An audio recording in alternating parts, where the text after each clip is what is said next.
Swastiastu. Assalamualaikum warahmatullahi wabarakatuh. Salam sejahtera untuk kita semua. Salam harmoni. Perkenalkan, saya Insinyur Gede Surya Mahendra, SPD MKOM, dosen program studi Sistem Informasi jurusan Teknik Informatika, Fakultas Teknik dan Kejuruan Universitas Pendidikan Ganesha. Selain sebagai dosen di program studi Sistem Informasi, saya juga mendapatkan tugas tambahan sebagai pembina kemahasiswaan pada kelompok kerja dan penalaran di Fakultas Teknik dan Kejuruan Universitas Pendidikan Ganesha. Video ini dibuat dengan tujuan untuk memenuhi salah satu syarat sertifikasi dosen, yaitu dokumen pernyataan diri dalam rujukan Tridharma Perguruan Tinggi di bidang pengajaran. Saya merupakan dosen pengampu mata kuliah Sistem Pendukung Keputusan, dan pada kesempatan kali ini saya akan memaparkan bagaimana saya mengajarkan mata kuliah Sistem Pendukung Keputusan. Mata kuliah Sistem Pendukung Keputusan merupakan mata kuliah keprodian pada prodi Sistem Informasi. Mata kuliah ini terdiri dari 3 SKS yang diajarkan pada semester 6. Setelah mengikuti mata kuliah ini, mahasiswa dapat mengkreasikan sistem pendukung keputusan berbasis web ataupun mobile menggunakan salah satu metode MCDM yang mutakhir berdasarkan studi kasus yang berkesesuaian. Sistem pendukung keputusan membahas tentang konsep pengambilan keputusan, pengantar SPK dan metode MCDM fundamental seperti WP, SAW, TOPSIS, dan AHP, research sharing, metode MCDM mutakhir seperti WASPAS, MURA, Marcos, BWM, dan FUKOM. Selanjutnya mengajarkan mengenai framework dan pengujian sistem pendukung keputusan, serta implementasi sistem pendukung keputusan pada perangkat lunak. Aktivitas di mata kuliah ini meliputi diskusi berkelompok dan pembelajaran berbasis proyek dengan pembelajaran sinkronis yang dilakukan pada lab atau menggunakan telekonferensi dan pembelajaran asinkronus seperti melalui media e-learning. Asesmen yang digunakan adalah tes partisipasi, tes formatif, tugas mandiri, tugas berkelompok, serta presentasi proyek kelompok yang akan dikerjakan. Capaian pembelajaran pada mata kuliah Sistem Pendukung Keputusan terdapat 5 CPL. Yang pertama, memiliki moral, etika, dan kepribadian yang baik, berlandaskan falsafah Trihitakarana di dalam menyelesaikan tugasnya. Memiliki pengetahuan dan teknologi secara umum yang dibutuhkan dalam bidang sistem informasi berkelanjutan sebagai dasar melanjutkan studi pada jenjang yang lebih tinggi secara akademik maupun profesi. CPL yang ketiga, mampu mengambil keputusan secara tepat dalam konteks penyelesaian masalah di bidang sistem informasi berkelanjutan yang menjadi keahliannya berdasarkan hasil analisis informasi dan data. CPL keempat, mampu mengintegrasikan konsep algoritmik dan matematik komputasi ke dalam berbagai bahasa pemrograman untuk mengembangkan sistem informasi sesuai kebutuhan organisasi dan bisnis. CPL kelima, mampu menganalisis kualitas sistem informasi, teknik investasi teknologi informasi, tata kelola teknologi informasi, pengendalian, serta auditing yang selaras dengan strategi organisasi. Capaian pembelajaran mata kuliah pada Sistem Pendukung Keputusan terdapat 5 CPMK. Yang pertama, mahasiswa mampu menjelaskan konsep dasar, pengertian sistem pendukung keputusan, dan MCDM dengan tepat. Yang kedua, mahasiswa mampu menjelaskan dan melakukan perhitungan menggunakan metode fundamental SPK dengan tepat. Yang ketiga, mahasiswa mampu menjelaskan dan melakukan perhitungan menggunakan metode mutakhir SPK dengan tepat. Yang keempat, mahasiswa mampu menyelesaikan framework dan pengujian SPK serta research sharing di bidang SPK. Yang terakhir, mahasiswa mampu mengimplementasikan SPK pada perangkat lunak berdasarkan studi kasus yang terkait dengan SDGs dan sistem informasi berkelanjutan serta kaitannya dengan Trihitakarana. Baik, selamat siang teman-teman. Om Swastiastu. Assalamualaikum warahmatullahi wabarakatuh. Salam sejahtera untuk kita semua dan salam harmoni teman-teman. Salam harmoni. Baik, kali ini saya Surya Mahendra akan kembali melanjutkan materi mengenai sistem pendukung keputusan di minggu keempat kita. Ya, kali ini kita akan membahas metode fundamental SPK, yaitu metode WPM dan juga SAW. Nah, sebelum itu kita akan membahas mengenai apa saja yang akan kita bahas hari ini, teman-teman. Yang pertama, kita akan lihat dulu rencana pembelajaran yang sudah dan akan kita laksanakan. Kemudian kita lanjutkan dengan membahas mengenai konsep WPM, kemudian tahapan penggunaan WPM, konsep metode SAW, tahapan penggunaan metode SAW, studi kasus, tanya jawab, dan juga penugasan, teman-teman. Oke, sebelum kita mulai, saya akan sedikit mengingatkan kembali apa yang sudah kita pelajari sebelumnya ya. Di pertemuan sebelumnya kita sudah berhasil untuk menjelaskan mengenai sistem pendopokan dan MCDM. Ya, kita sudah menjelaskan fase dari SPK, menjelaskan MCDM dan MADM, menjelaskan MODM dan juga metode-metode MCDM fundamental dan juga mutakhir. Nah, berkaitan dengan hal tersebut, sekarang kita akan mulai masuk dalam membahas metode MCDM fundamental. Kita akan membahas metode ini dari pertemuan keempat kali ini hingga pertemuan keenam nanti. Kita akan membahas metode WP dan SAW kali ini. Sedangkan untuk minggu depan kita akan membahas tentang metode Topsis dan sekarang kemudian akan membahas mengenai metode AHP. Kali ini saya berharap teman-teman akan bisa menguasai untuk memproses menggunakan metode WP dan juga metode SAW teman-teman. Ya. Nah, kita akan lanjut ke slide-nya. Sebelum itu saya ingin bertanya teman-teman. Ini kita akan refreshment mengenai bagaimana serunya ya decision making teman-teman. Mungkin saya ingatkan kembali. Decision making, pengambilan keputusan teman-teman itu saya bagi ya berdasarkan dari James Clear, seorang motivator ya. Dia itu menyatakan bahwa mengambil keputusan itu bagaikan memilih topi, hat, memilih haircut, ataupun memilih tang. Ya, mungkin teman-teman pernah jalan-jalan keluar, nggak hanya hat ya, nggak hanya topi teman-teman, tapi juga mungkin pakaian, jaket, sepatu ya. Mungkin aja teman-teman itu pernah salah kostum, salah memilih. Yang teman-teman lakukan, ya udah, mungkin kalau pakai hat, udah dilepas. Atau misalkan hat saya harus banget pakai topi, ya udah saya ganti. Ya, kadang-kadang decision making ada yang semudah itu untuk tergantikan. Ya, nah, lain halnya dengan haircut. Mungkin yang laki-laki, perempuan juga merasakan ini. Ketika teman-teman, ya kalau saya sendiri ke barber baru ya gitu ya. Ke barber baru teman-teman minta potongan rambut seperti ini, ternyata gagal dieksekusi gitu. Kadang-kadang malunya bisa seminggu, ya sebulan bisa gitu. Kalau salah rebonding atau misalkan teman-teman mungkin salah warna rambut gitu. Wah, ini sulit ya. Jadi tapi masih bisa diperbaiki teman-teman. Masih bisa walaupun waktunya panjang. Nah, yang terakhir nih, kalau pakai tato ya, mungkin ada juga beberapa hal gitu. Yang mungkin kita jauh juga ya. Ketika kita pakai tato atau teman-teman, oke, saya akan pakai tato nih. Nah, hal itu ketika teman-teman ternyata salah gitu menentukan itu, atau misalkan janganlah salah keputusan, salah ngambil gambar aja deh yang ditato. Itu sulit sekali mengembalikannya teman-teman. Nah, seperti itu juga dengan decision making, begitu juga dengan pengambilan keputusan teman-teman. Ada yang mudah sekali untuk tergantikan ya decision teman-teman, tapi juga ada yang sangat sulit sekali. Jadi teman-teman harus berhati-hati dan bagaimana menimbang keputusan itu agar lebih tepat. Oke, selanjutnya refreshment yang kedua. Gimana tentang decision teman-teman? Nah, mungkin saya pengen tahu nih, apa keputusan terbaik yang teman-teman pernah ambil di kehidupan teman-teman? Mungkin siapa yang mau sharing? Oke, silakan. Mungkin kalau dari saya tuh sejak SMA, saya mulai berani berkata tidak. Berani berkata tidak. Jadi mulai bisa memilih ya, ini oke, ini enggak gitu ya. Ya, karena awalnya saya orangnya nggak enakan. Oh, nggak enakan. Oke, good. Nah, pernah nggak teman-teman sebelum mengambil keputusan teman-teman hitung dikalkulasi? Nah, kalau misalkan teman-teman sebelumnya nimbang ya, ini oke, ini enggak. Teman-teman pernah hitung eksak nggak?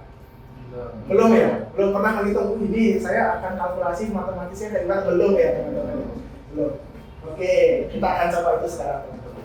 Nah, teman-teman ada yang ingat nggak metode-metode fundamental, metode-metode dasar dari SPK yang minggu lalu kita sebutkan? Ada yang ingat nggak? Oke, silakan.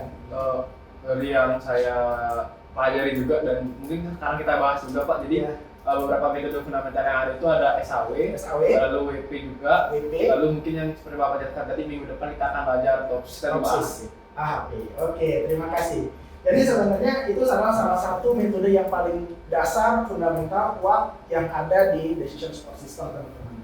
Ada metode WP, SAW, Topsys, dan juga AHP. Oke, terima kasih teman-teman. Nah, sekarang kita akan mulai untuk masuk ke metode pertama, teman-teman. Kita punya metode weighted product atau weighted product method, atau Indonesia bilang metode WP, ya.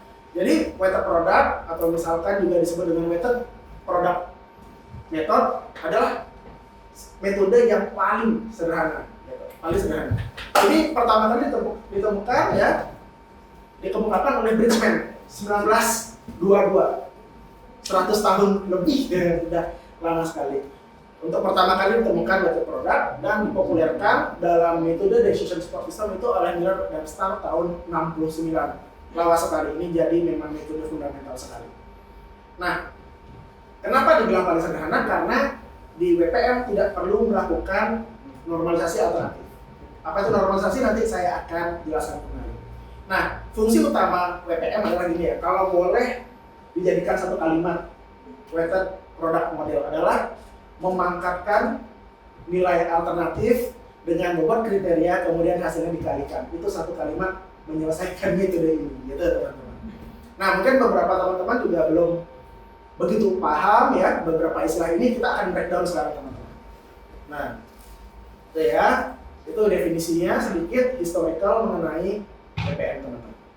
Nah, WPM sendiri ini juga sudah diimplementasikan pada berbagai macam riset ya. Teman-teman contohnya di bidang layanan ya, tahun 2019 Perwira itu melakukan pemeringkatan pelanggan terbaik.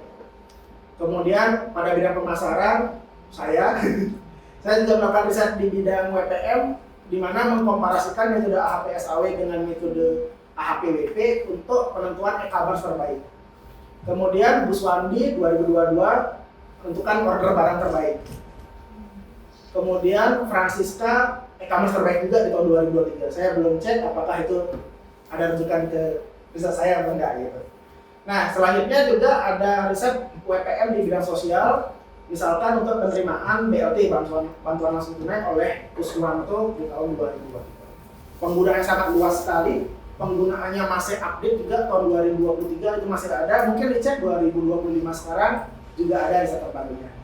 Jadi ini masih sangat potensial sekali untuk dikembangkan lebih lanjut. Tahapan WPM teman-teman kita nanti juga di SAW akan melihat hal yang sama ya. Tahapan WPM itu dibagi menjadi 5 tahap. Oke, yang pertama identifikasi kriteria, bobot kriteria, identifikasi alternatif bobot, preferensi. Nah, yang pertama ketika kita menentukan sesuatu kita harus punya tujuan ya. Jadi ketika kita bilang decision, kita harus punya tujuan. Misalkan apa ya? Yang mudah apa kira-kira? Misalkan buat tadi mungkin beli HP ya, beli HP. Nah, beli HP. Mungkin kalau misalkan teman-teman buka TSM Arena atau website lainnya itu kan spesifikasinya panjang banget ya, panjang banget. Nah, kalau di sini saya ambil spesifikasinya yang mudah saja teman-teman ya. Kita akan bagi dalam 2 penentuan. Ini biasanya alternatif dulu, kemudian kriteria atau sebaliknya itu nggak ada masalah. Jadi dia ditentukan setara. Nah, beli HP. Sekarang yang pertama saya minta dulu kriteria dulu teman-teman ya. Kriteria. Apa alasan teman-teman memilih sebuah HP? Kamera ya. Kamera mungkin berapa megapiksel kameranya gitu ya. Kapasitas kamera ya, kamera saja. Kamera. Ada lagi? Memori. Prosesor. Memori berarti ini kamera ini apa ya?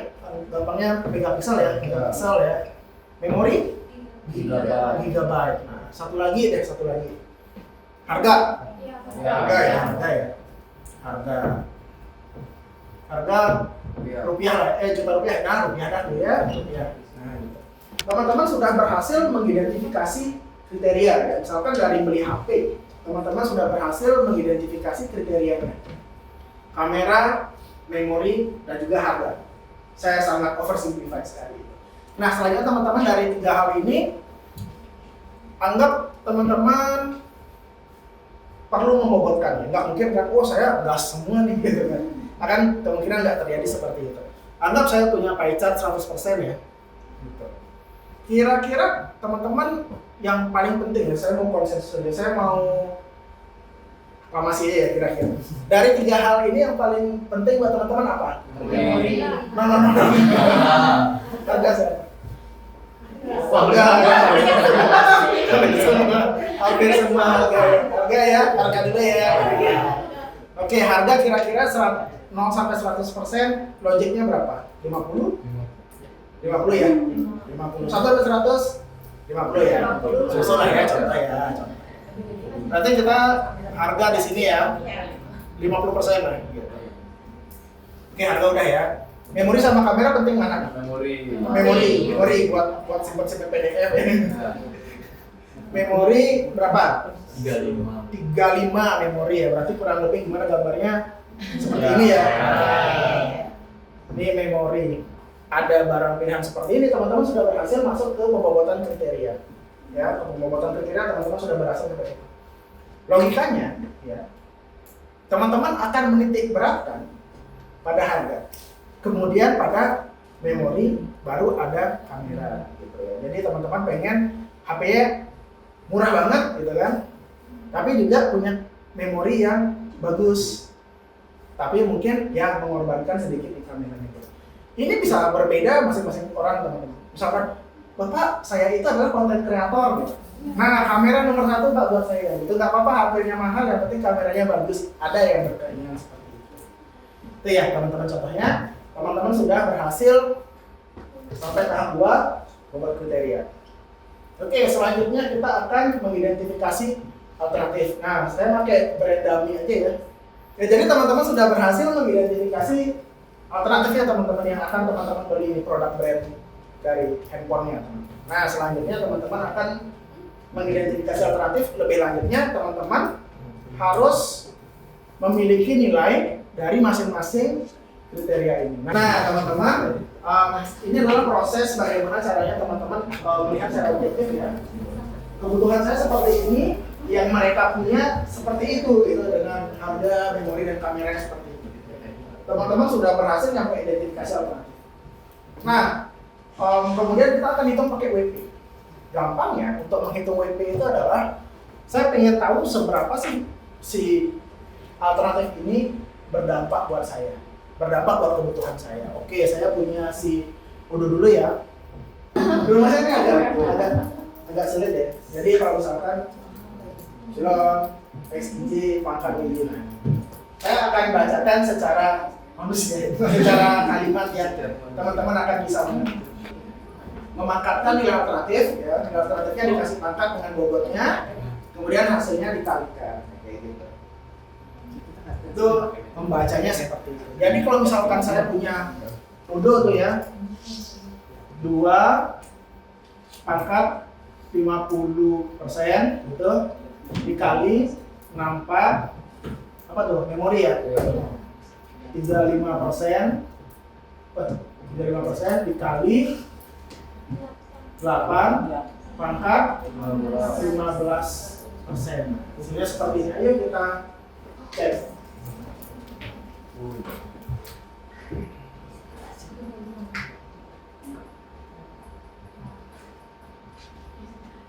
Saya akan gunakan Excel.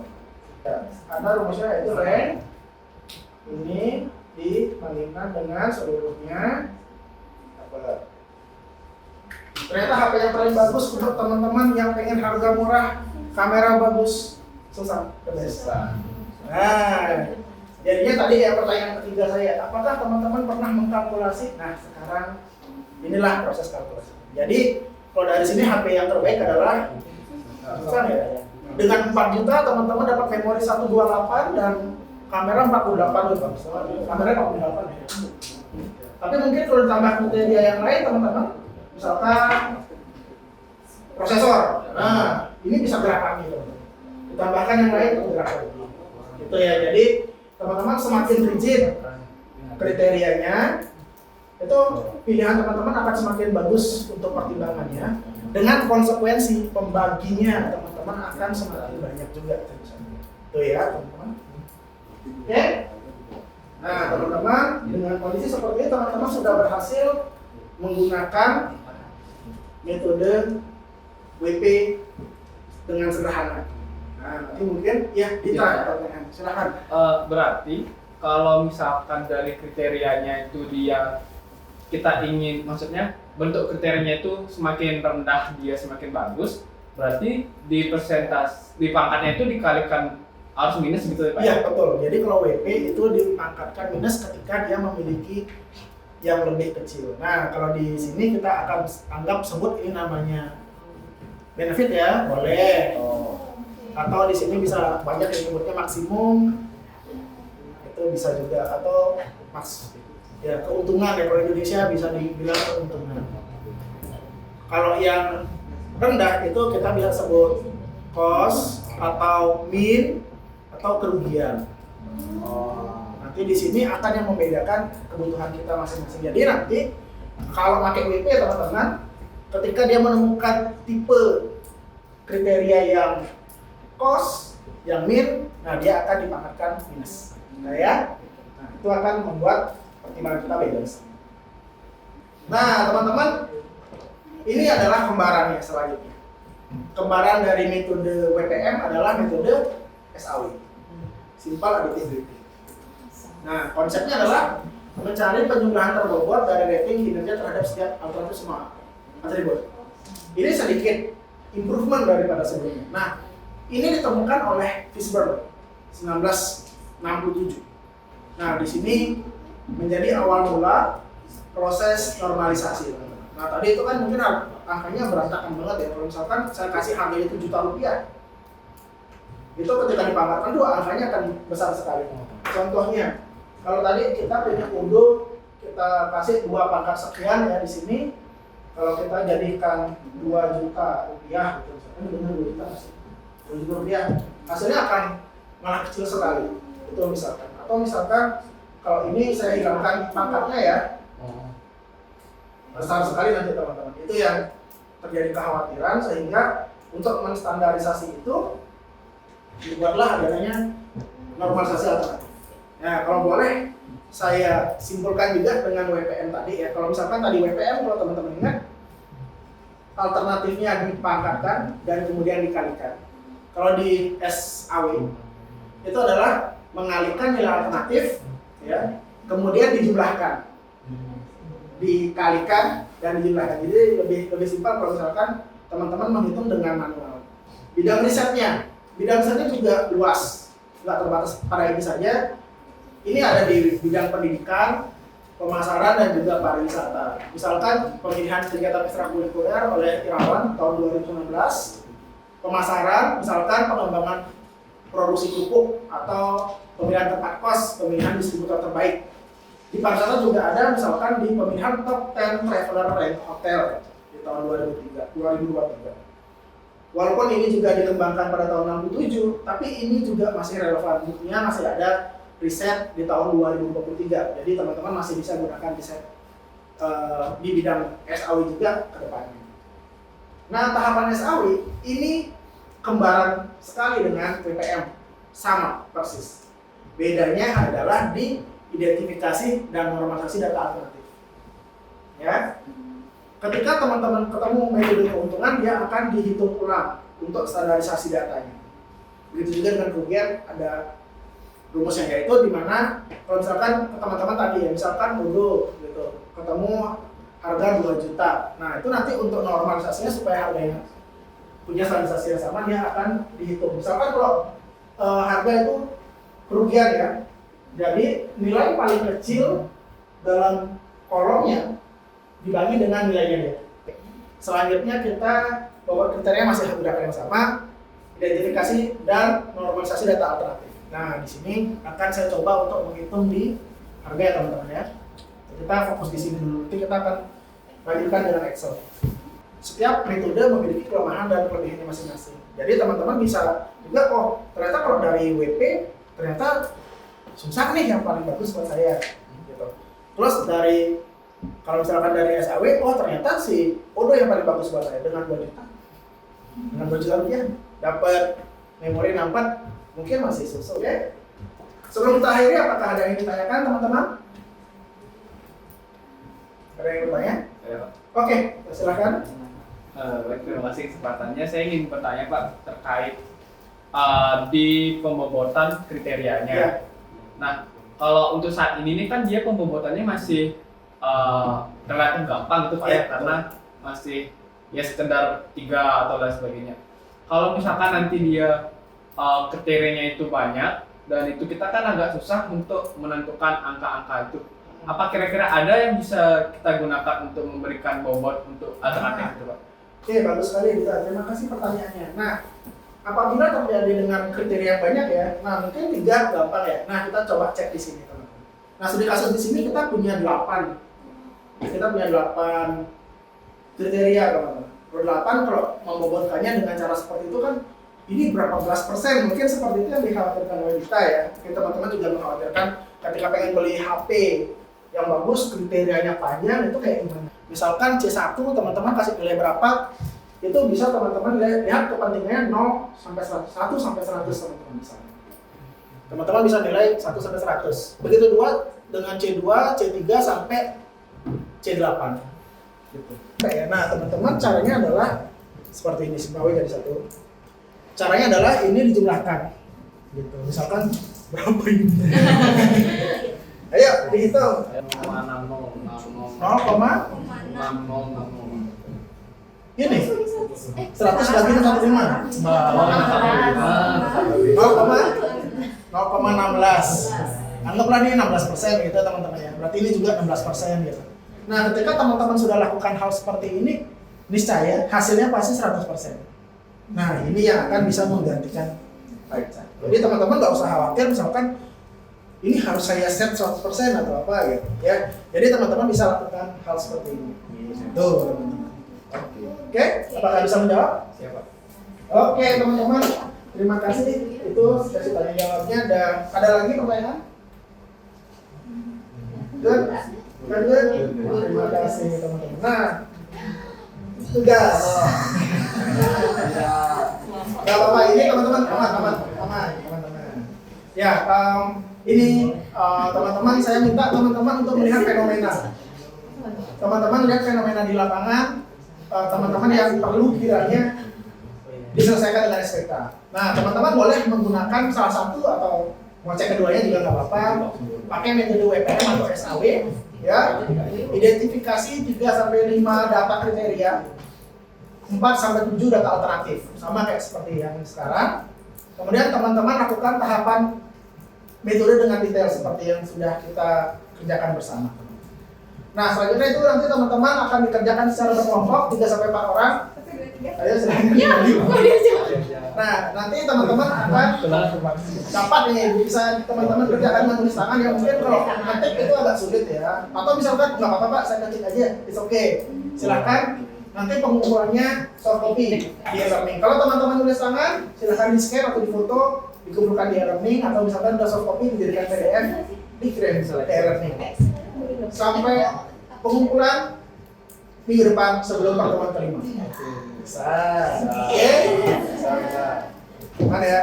Oke, last question. Ada pertanyaan teman-teman? Enggak? Oke, baik. Itu aja untuk teman-teman untuk pertemuan di minggu keempat hari ini. Terima kasih sudah mendengarkan dan juga berinteraksi bersama-sama untuk mendapatkan ilmu yang lebih di Decision Support System di mata kuliah Sistem Pendukung Perusahaan. Itu aja untuk pertemuan kita kali ini. Terima kasih. Selamat sore. Saya izinkan teman-teman pulang mendengarkan doa. Terima kasih. Selamat sore teman-teman. Demikianlah proses pengajaran yang telah disampaikan melalui PDD UKTPT.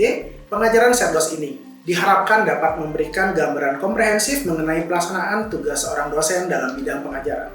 Video ini menjadi bukti nyata komitmen dosen dalam menjalankan salah satu pilar Tridharma perguruan tinggi secara profesional dan bertanggung jawab. Semoga dokumentasi ini dapat memperkuat penilaian terhadap kompetensi pedagogik yang diwajibkan dalam sertifikasi dosen. Besar harapan saya, materi ini dapat bermanfaat sebagai referensi dan motivasi bagi pengembangan mutu pengajaran di lingkungan perguruan tinggi. Atas perhatian dan apresiasi yang diberikan, saya ucapkan terima kasih. Om Santi Santi Santi Om, salam harmoni.